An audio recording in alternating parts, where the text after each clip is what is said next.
د جبهې مقاومت ډلې مشر احمد مسعود په افغانستان کې له طالبانو سره د جنګ د ختمېدو لپاره شرط وټاکه. احمد مسعود په اسټرالیا کې تازه وینا کړې ده او طالبانو ته یې شرطونه هم ټاکلي دي. احمد مسعود دا هم ویلي چې د افغانستان زیاتره خلک له طالبانو سره ولاړ دي. د جبهې مقاومت ډلې مشر احمد مسعود په اسټرالیا د وینا غونډې ترڅنګ په یو لړ څرګندونو کې وویل، زه ځینې شرایط لرم، که طالبان یې پوره کړي نو جنګ ته به د پای ټکی کېږدول شي. د خرابات ټي وي چینل درنو لیدونکو سلام، ستړي مشئ، وخت مو بخیر.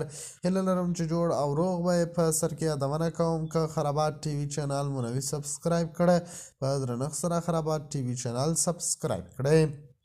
احمد مسعود په افغانستان کې له طالبانو سره د جنگ د ختمېدا لپاره شرط وټاکه.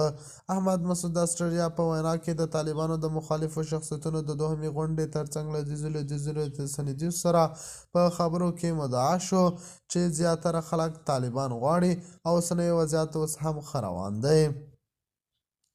د افغانستان د شمالي د جبهې مشر احمد مسعود په اسټرالیا کې د وینا د غونډې ترڅنګ په یو لړ څرګندونو کې وویل، د ځینو شرایطو په اساس حاضر دی د طالبانو په ضد مقاومت پرېږدي.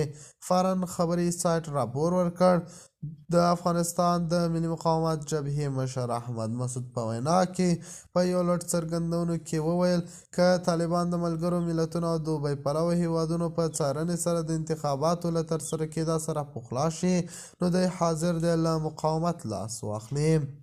احمد مسعود د اسټرالیا په وینا کې د طالبانو د مخالفو شخصیتونو ترڅنګ د دوهمې غونډې ترڅنګ له ځینو لویدیځو سندیو سره په خبرو کې وویل، افغانستان جوړول غواړي او جنګ ته د پای ټکی ایښودل غواړي، نو باید زموږ شرطونو ته په جدي توګه پاملرنه وشي او موږ باید هیڅکله هم کم ونه ګڼل شو. د خرابات ټي وي چینل درنو لیدونکو دا و زموږ ته د مهال چمتو کړی خبر د الله په امان. تر بیا خیر چارې.